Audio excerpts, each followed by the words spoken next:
You're listening to the Arcbenders Podcast, a show created to challenge you to be bold enough to live an extraordinary life with impact. I'm here with Elisa Herr. And that's Christina Noel. Now sit back, find your happy place, and get inspired. Can you believe that this is finally happening?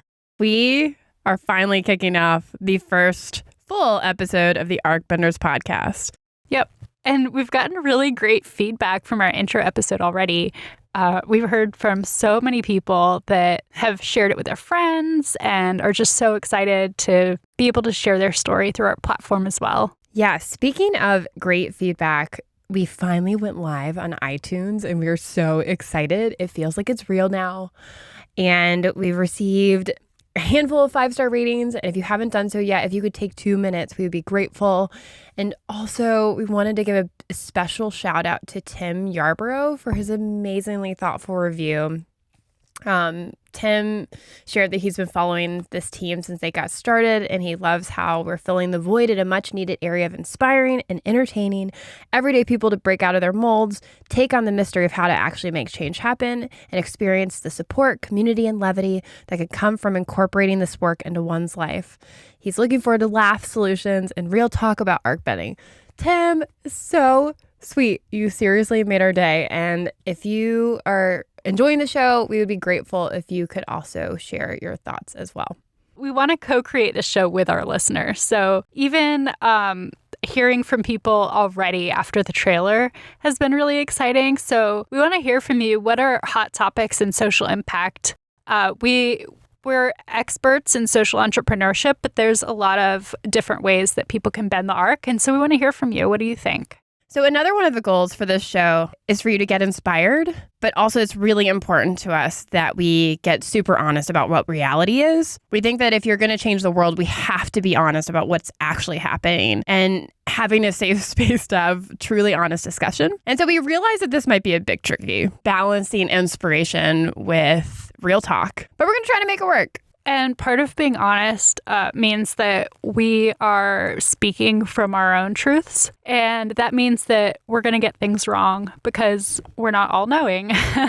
So when we screw up, we want you to call us out. And we need to know this because a big part of what we're trying to do here is open our own eyes and open our own minds and share our progress through the podcast with you.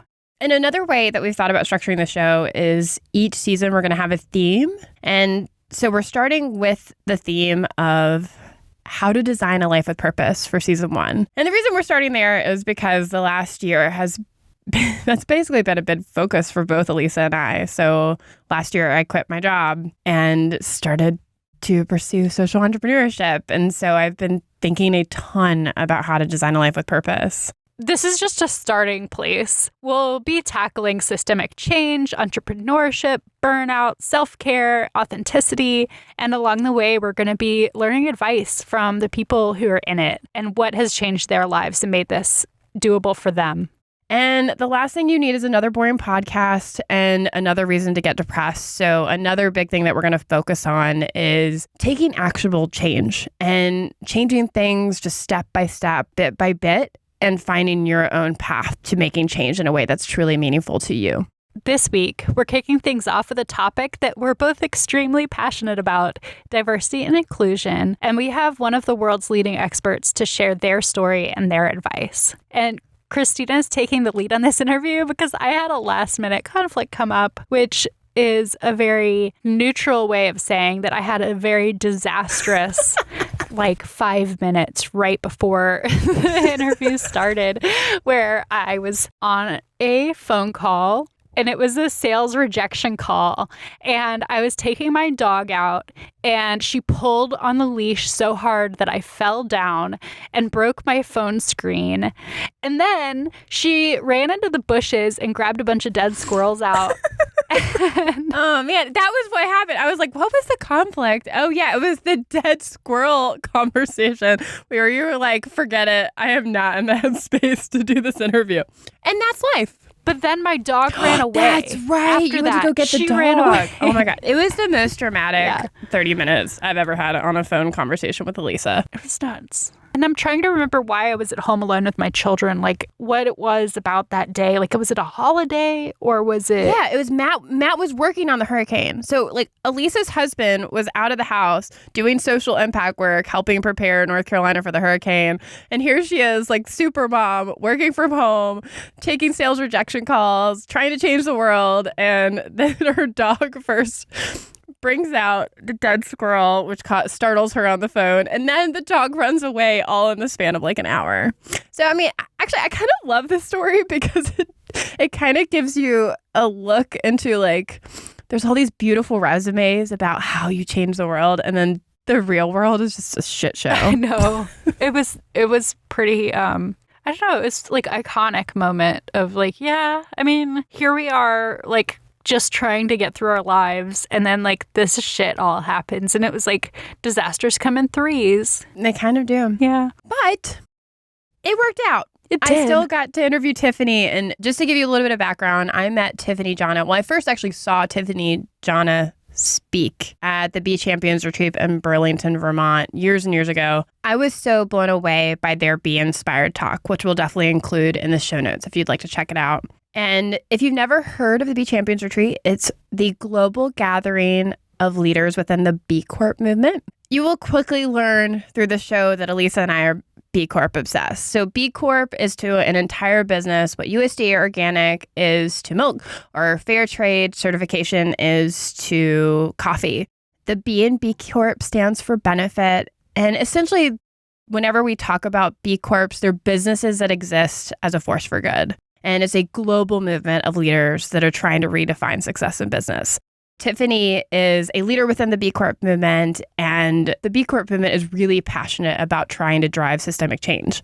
Tiffany and I really got to know each other a few years later when the B Corp movement shifted its focus to trying to promote and embrace diversity and inclusion. And I went to a session that Tiffany hosted, and they did an amazing job talking about what it actually takes to promote true inclusion and where to start. And so whenever we thought about launching this show, it seemed perfect to bring Tiffany on to really like give you a sense of the power of one person to really drive change. Elisa and I took a mini road trip to Richmond to go to a Bee Local happy hour where Elisa first met Tiffany. And yeah, I fell in love with them. Tiffany is one of those people that you see across the room and I just gravitated. I just knew I had to talk to this person and get to know them. They really are that incredible. Yeah. So a more formal intro, Dr. Jana is the founder and CEO of TMI Portfolio, a collection of socially responsible and interconnected companies working to advance more culturally inclusive and equitable workforces. They offer interactive digital tools along with a full suite of diversity and inclusion services like organizational assessment, strategic planning, and employee trainings. Dr. Jana is the author of 2 acclaimed books on institutional bias, Overcoming Bias, Building Relationships Across Differences, and their new book, Erasing Institutional Bias, How to Create Systemic Change for Organizational Inclusion. Tiffany, thank you so much for being on the show today. Thank you for having me. It's such an honor. I appreciate it. So, I mean, to get things started, I want to kind of go back and ask you, like, what initially inspired you to want to make a positive impact and find purpose in your life? So I am definitely not unique in the world in as much as I was inspired by my mother specifically, both of my parents really. But I like to say that I do what most people on the planet do, and that's what their parents do. That's kind of the typical human pattern. Although in our more individualistic culture in the United States, a lot of us, find our own path in a different way. But historically speaking, people follow the track of their parents, and that's what I did. My father's a physician, a pediatrician, so he helps people stay well and get well. And then my mother is a behavioral psychologist and also an entrepreneur. So I grew up watching her make the world a better place, first one person at a time. And then she started a consulting firm as the diversity and inclusion industry was being created. She was a pioneer in this space. So she was helping stand up offices of multicultural affairs in universities, and she was one of the early people who went into organizations and helped them navigate the conversation post-civil rights movement. Like, now we have lots of different people. We have to create room for them in the workplace. How can we do that well? So I grew up watching her administer assessments and change hearts and minds. And it was an awe-inspiring thing to see. Wow, that's amazing. I'd actually love to learn more about like your personal story and the obstacles that you've had to overcome along the way as an entrepreneur.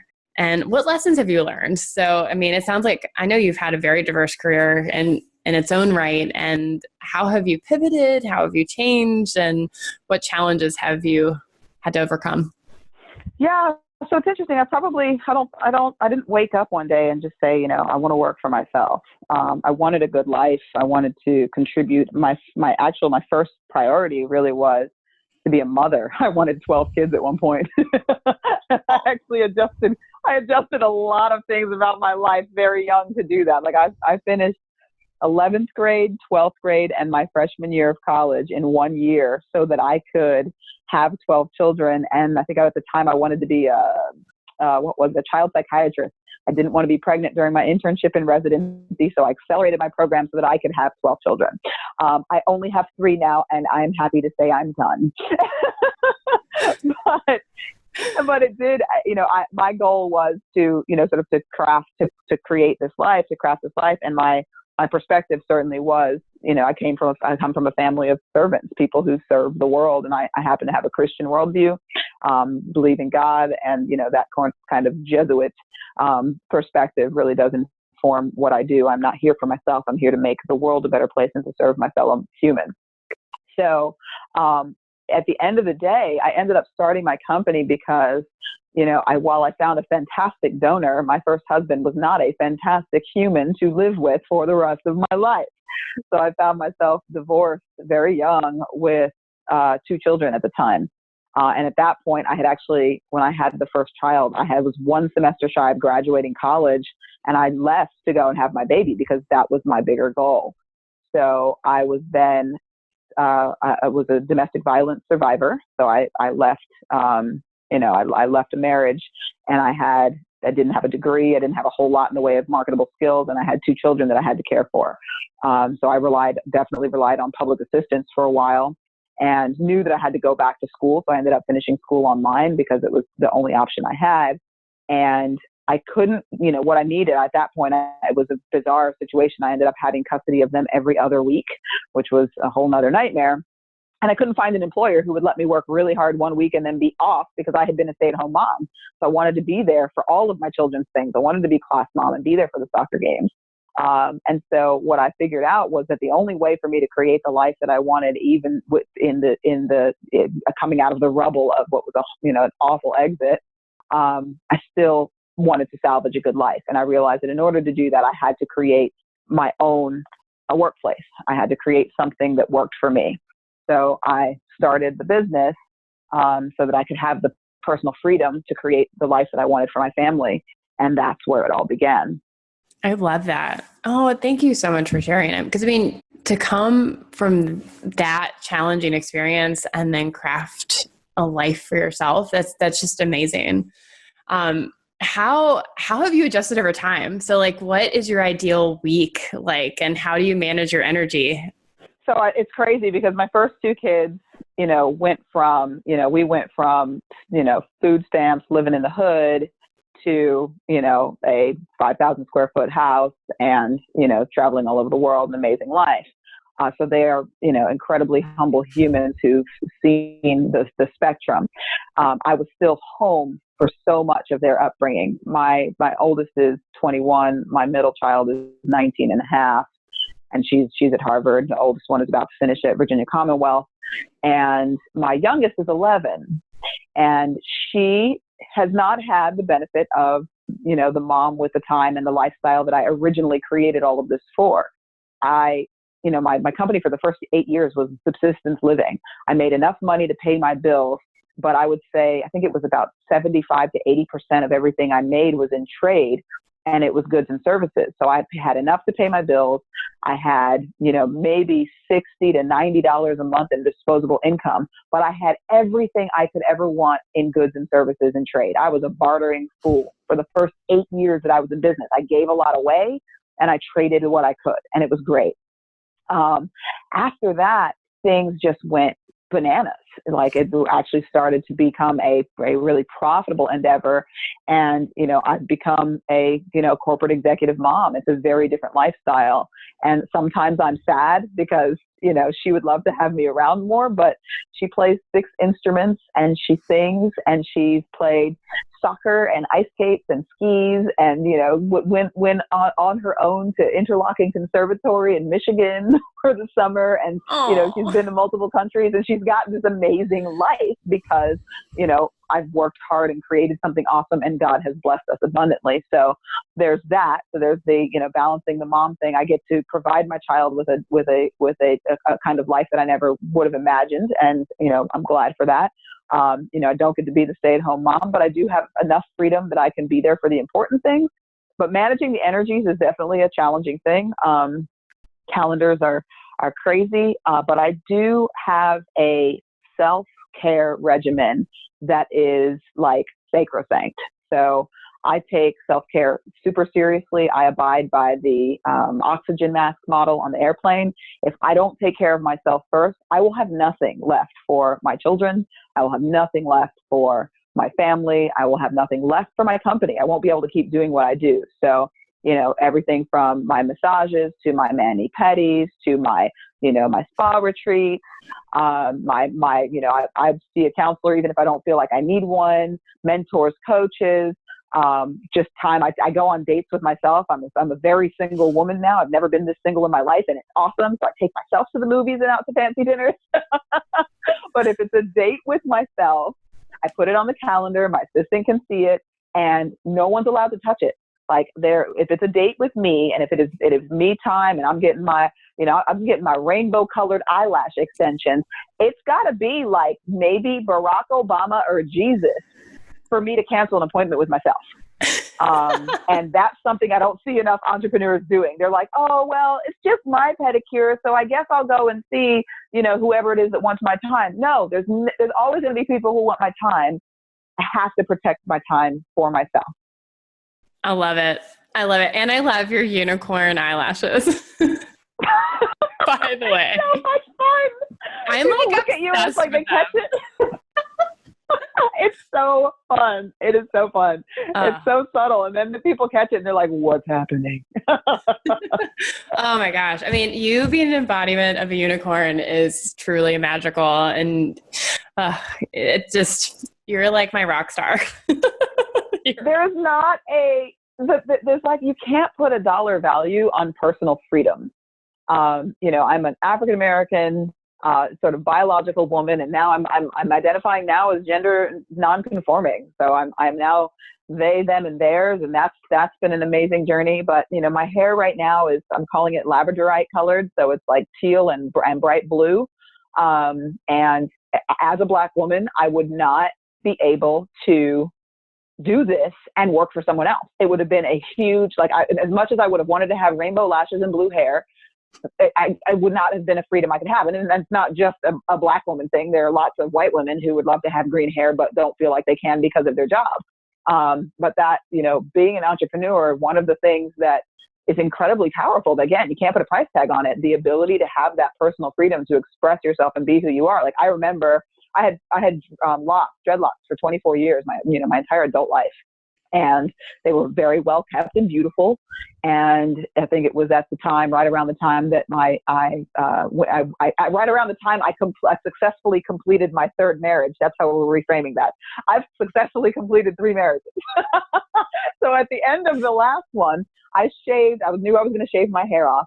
I shaved 3/4 of my head, and I had to show up at a very conservative client site, and it was definitely jarring for them. I could see that they were like, oh, what's happening here? And it was a great experiential lesson on bias. I'm still Dr. Jana. You've still benefited from the successful results that you've achieved. And there is nothing different about my qualifications and what it is that I bring to the table. Don't be alarmed by or confused by how I look and how I show up and how that makes you feel. It is a reflection of who I am on the inside, but my qualifications remain the same. And I'm sure that it was, a point of conversation for them, but a really, really powerful lesson in this diversity and diversity and bias space. What are some of the biggest challenges in diversity and inclusion that you're seeing in business today? So historically, the biggest challenge has been that diversity itself has been seen as a dirty word. I'd say it's an uphill battle. I'm selling diversity in the capital of the Confederacy for all intents and purposes. It's not exactly something that people have historically gotten very excited about signing up for. It's wonderfully exciting when we get a visionary leader who's proactive and decides that they want to define their employee experience and provide people with the tools and the skills that they need to avoid some of the nasty stuff that you see on the front page. Those are amazing clients to work with, the folks who just get it and they're like, let's add this as a skill set because we can do that. You can give people the tools that they need to function well within a culture. Yeah, that initial challenge is just getting over the stigma of diversity has to be associated with something negative. So we kind of, in some ways, consider ourselves a branding agency for diversity, equity, and inclusion, because when you're looking at it from the aspirational instead of the deficit model, it's a phenomenal thing. And you actually have a tremendous amount of creative control over dictating what kind of culture you want to have.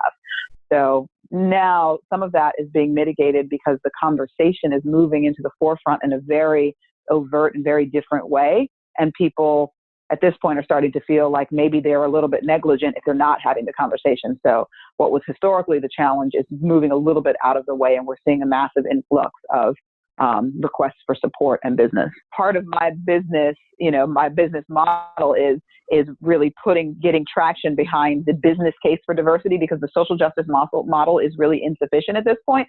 Diversity, equity, and inclusion can actually help your bottom line. You can actually make more money, be more relevant, reach more customers and clients and constituents by embracing diversity and equity and inclusion in a meaningful way. That is awesome. I mean, at the end of the day, still the right thing to do, but if you're a business-minded person and you're worried about ROI, you need to be investing in diversity, equity, and inclusion, because when you get it right, your business becomes way more relevant and more sustainable over time. So it's a really good solvency approach. If the social justice doesn't work for you, we have mountains of data to tell you that it's actually going to help your business. That makes so much sense. Do you think it really does start with the top? So it starts with leadership buy-in, and it starts with the understanding that it has to be a core strategic priority? So it doesn't have to start at the top. Okay. It's great when it does. And in order for it to be successful and sustainable, the top has to eventually get on board in a very meaningful way.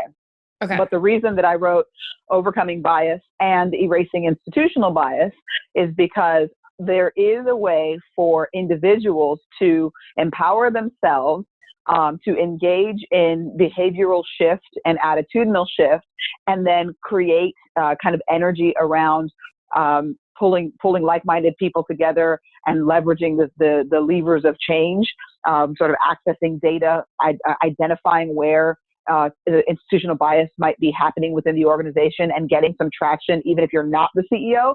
So you can create grassroots energy that instigates change. But eventually, yes, leadership has to be fully on board in order to get that systems-wide integration that I was talking about. Okay, that's awesome. When I love that you've written those books to help be a resource that can help you start that change from within. I love that there can be a grassroots approach, but it does make sense that ultimately the decision makers have to sign up as well. I mean, and it's great because what I'm seeing more and more, so initially, like in the first years, and my company's almost 15 years old now, which is bananas because I still see myself as a young person.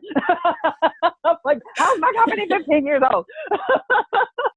But in the early years, it was either a visionary leader who was like, this is important and I want to make sure that my team understands why diversity, equity, and inclusion matters. And the first almost 10 years in business, all of my clients were nonprofits because they understood the social justice model. They understood that, this is the right thing to do. But the cool thing is that when it started with the visionaries, and then it was, oops, we failed, there's a lawsuit or almost a lawsuit, and people would come that way. Now we're actually seeing an increasing number of clients that are coming as a result of the grassroots energy. People are reaching out. So I have to tell you, this statistic just blows my mind. But in 15 years of business, I have never advertised anything anywhere.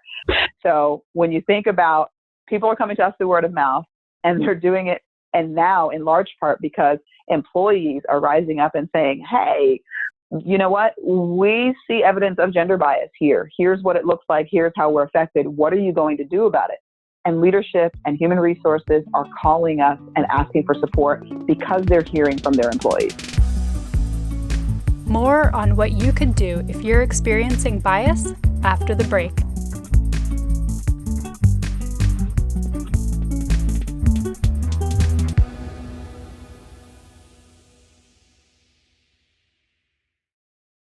So bias as a female, I know, can be really tricky, and it's often hard to put your fingers on it. So obviously you can look at the data. So data can be like a helpful support, but if you feel like you're experiencing bias, but at the same time, like you don't want to like go look at it and accuse someone on an individual basis. Like, how do you recommend when someone's dealing with bias in the workplace that they respond? And like, how do they go address it in a way that's constructive and helpful and can lead to this movement essentially to fix things as a system? So first, I would recommend you going to Amazon and ordering Erasing Institutional Bias, because that's exactly what it's about. And I've got, a couple hundred pages or something of instruction on how to do that. But yeah, so context really matters. It does. Context is a thing. The challenging thing about being representing any kind of marginalized identity or feeling some kind of a bias is attributional ambiguity is real, and that is kind of not being able to pinpoint which marginalized identity or what should I attribute this behavior? Is it just rude behavior? Or is it actually correlated with something, some kind of identity or somebody's bias? So that is a really difficult thing to do. What I recommend to, everybody who's working in the context of an organization and you're starting to feel that kind of way. One thing I would say is document everything. You need to be documenting what's going on, because relying on your memory over time can be difficult. And the more documentation and the more details you have, the better informed you can be. And this is not about documenting it so that you can, instigate a lawsuit or anything like that. But the best case scenario is that you will eventually be able to have an audience with either someone from human resources or a mentor, or a friend who's further along in their journey, or maybe even, a VP or the CEO of your organization. And if you have your thoughts organized and your experiences organized, it doesn't have to be accusatory. And you can just say, I love this company. I love what I do, and I want to be able to do the work of driving our mission forward. But I've had a few experiences and I'm not quite sure what to make of them. I'd like to speak to somebody about that. And so I would start with what you feel are the safest places. And that's part of the work that, the portfolio of companies at TMI does, is we help create environments where people can have these conversations without it having to escalate to a lawsuit. Because if I come to any level of leadership and I say, this is the experience I'm having, I'm a little bit concerned, and somebody actually listens to me, takes me seriously, and then provides the company with some resources to learn, to explore, and maybe do better, then that can be satisfied by addressing it. It's when we sweep it under the rug and pretend that it's not happening and then don't listen to people that we have a real problem. So I would tell that person to definitely document, look for patterns. Are you the only person? Are you seeing this behavior repeatedly? Because there's a difference between, an isolated incident or something that happens every once in a while and a real pattern of behavior. Patterns of behavior that are biased are really problematic. If you're not the only one, then have some conversations with people. And that's one of the things that we, invite people to do in the context of the Erasing Institutional Bias book, is find people with whom you are aligned around those particular energies. See if there are more folks, because if you are just one lonely person and you march up to the CEO and say, hey, I think that this organization is biased or this manager is biased and I have a problem, it's a lot easier to, disappear you or make you uncomfortable or dismiss what you are saying as the complaint of one particular, squeaky wheel. But if you've got, some energy, whether it's from your employee resource group for women or you and your mentor within the organization or your manager or anybody else who feels similar energy, when it's a group of you saying, hey, we want to bring this to your attention. We're not trying to instigate a lawsuit or do anything crazy, but we would like to be heard and like to initiate a conversation. It's a lot harder for people to ignore. So that kind of leads to my next question. So if you are a leader of an organization and you want to do better, So where should they start? I mean, I know one place is to start by hiring someone like TMI Consulting, but if they're like pre that, they're like not sure what to do. And like what best practices have you seen in the industry? So that's one of the things that we like to help people do is ask the right questions, because you don't want to focus on diversity, equity, and inclusion for its own sake, right? If I could say to everyone, all right, these are the 5 things that you need to do, and then you will be winning in diversity, like the conversation would be over, everything would be great. But your strategy, your solution, your intervention, the questions and goals that you set are as unique to each organization as a fingerprint, right? The culture is made up of lots of different people and perspectives, and each organization has arrived at their particular moment of success based on so many variables. So there is never a silver bullet, a panacea, one size fits all. It has to be highly customized. And in that customization, it's very important that the organization start asking itself, what is the significance of diversity, equity, and inclusion in our organization? To what end? Why do we want to have this conversation? Why? How is it going to help us to mitigate the biases that might be acting on the systems within our organization? Like what specifically will diversity, equity, and inclusion do for our organization? If you can't answer that question, if you don't know how diversity is actually going to serve your specific organization, you're having the wrong conversation, because like you can't get buy-in from people who are threatened because, well, if we're having a conversation about diversity and I happen to be a man, regardless of my race, I'm threatened because non-gender conforming people or women or whatever are going to take my job. There's only but so many opportunities. If you can't help everyone in the organization see how diversity serves us all, then you're going to lose traction and you'll never have a sustainable effort. So know why you will benefit from diversity specifically and be able to articulate that as you attempt to get buy-in for a much larger effort. That makes so much sense. Well, it makes so much sense that you have to impact the culture first before you start shifting the actual like dynamics and shifting the numbers. And that's another question that I've always been meaning to ask you is actually, so say you're starting from a not very good place. So say your organization is not diverse at all. And this is like a reality that there's many companies out there that have been operating for years and years and they're just not diverse, but they want to be. How do you recommend they avoid tokenism? Because that's real. It is. And so I refer to this as the strong container theory. And essentially what that is that in the world of diversity and inclusion, before we even got into equity, but in the world of diversity and inclusion, which comes first, right? The chicken or the egg? Inclusion has to come first. Okay? Because a lot of people, like the how homogeneous representation happens in an organization is super easy. We're humans, we're animals, we're comfortable with that which is familiar. And so we attract more of ourselves. We replicate that at scale and we become like ourselves. It is just a phenomenon. It is not bad. It is not wrong. It is just what humans do by default. The reason inclusion has to come first, what a lot of people do is they'll say, oh my gosh, they'll look around 5 years later, our startup is super, super white, right? Or 5 years later, our startup is super, super black. If a black person founded it and has just a bunch of black people, that is also a diversity and inclusion challenge, right? Mm-hmm. So if you have that homogeneity and you just start adding diversity because it's like, whoa, this doesn't look good, we got to do something.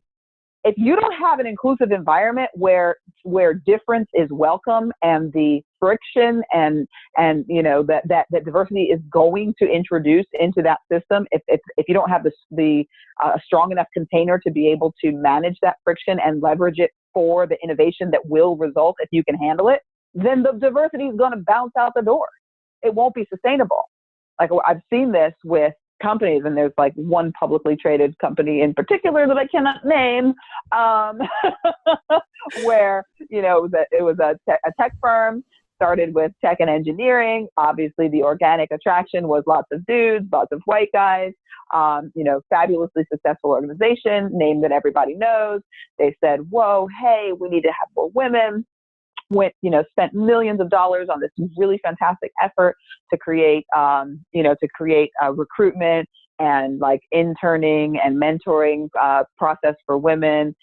Everyone was assigned individual mentor. That was really great. They did well. They ended up hiring a lot of people through the program, and those women left. They didn't stay because the entire culture was designed by and for men. They never created an infrastructure and a culture that was welcoming and inclusive to women.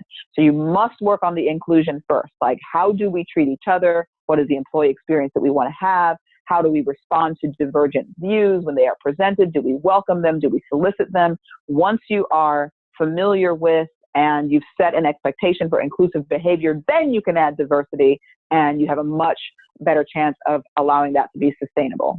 So are there any success stories we can learn from? Yeah, so it's interesting because I would love to be able to point to, one organization that just got everything right, but it's such an incredibly multifaceted and nuanced thing that really what we see are, the first step in getting it right is acknowledging that there's work to do. So when an organization kind of steps up and says, hey, we haven't done, we haven't done right by folks, we'd like to do better. That's the first thing. And the interesting nature of my work is that a lot of people don't want me talking about the work that I do with them because of often of what sort of brings it into the forefront. But any organization that is willing to, one, look at the challenge and not look at diversity, equity, and inclusion as an isolated silo.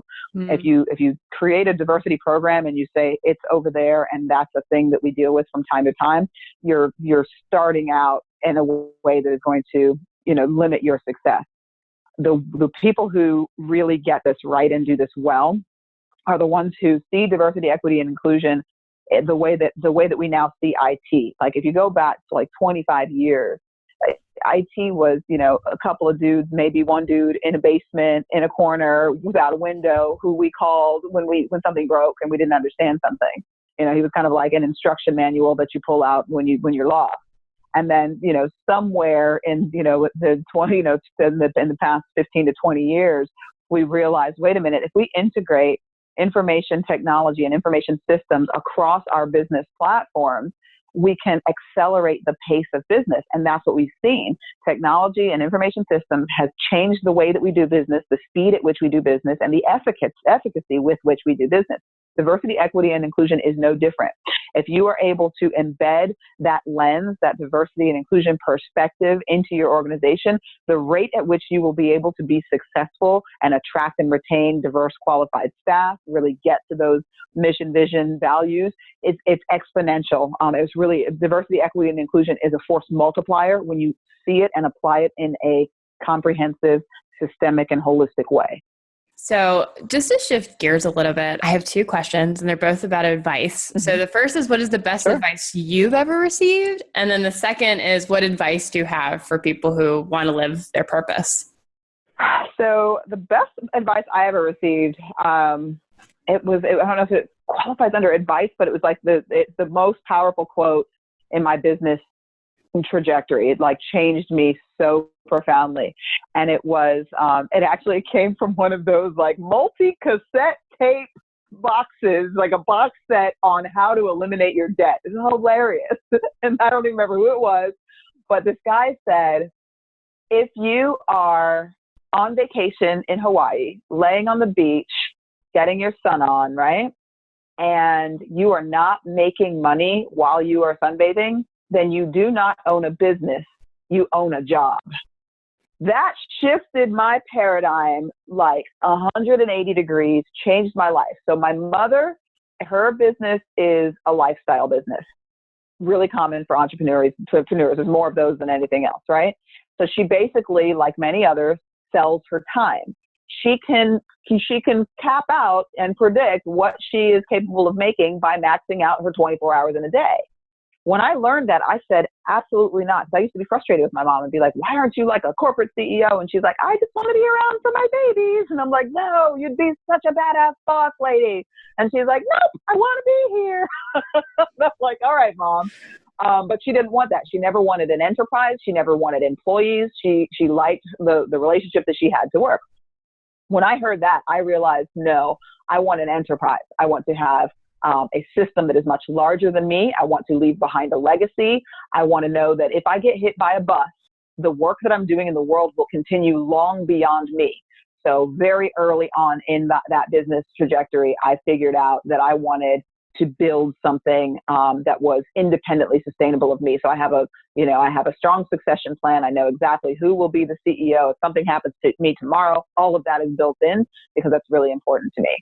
It also allows me to have an incredible amount of freedom. Again, like I get to travel all over the world for work, and I add on, like I know I'm going to Holland, Korea, and Ireland with my next book tour. I'm only working for a couple of days in each place, but I'm adding on 5 to 7 days to enjoy the life that I've created for myself. And I know that during that time, my company will still be making money and still be making an impact while I rest and recuperate. So that's the best advice. I love it. And then the second one, thanks. And the second one is what advice would I give to people? Absolutely. Yep. So it's bifurcated. I'd say twofold. One is what I've already said before about taking care of yourself, particularly if you're a woman. I think men, especially in the United States, are sort of trained up in a way where they're not told that they're being selfish if they do something for themselves, whether they're golfing or going to the pub or whatever it is. It seems like we've given men more permission to go into the man cave, but there's something about what's happened with women, where there's just this stereotype of, you have to be the nurturer and self-sacrificial and all of that garbage. I'm very proud to identify now as gender nonconforming because I embrace masculinity and femininity and everything in between. I'm very comfortable protecting myself and my own space in service of everything else I have to do. So I would say, people, whoever you are, take care of yourself. You not getting enough sleep is not okay. I get a lot done, but I sleep 7 to 10 hours a night.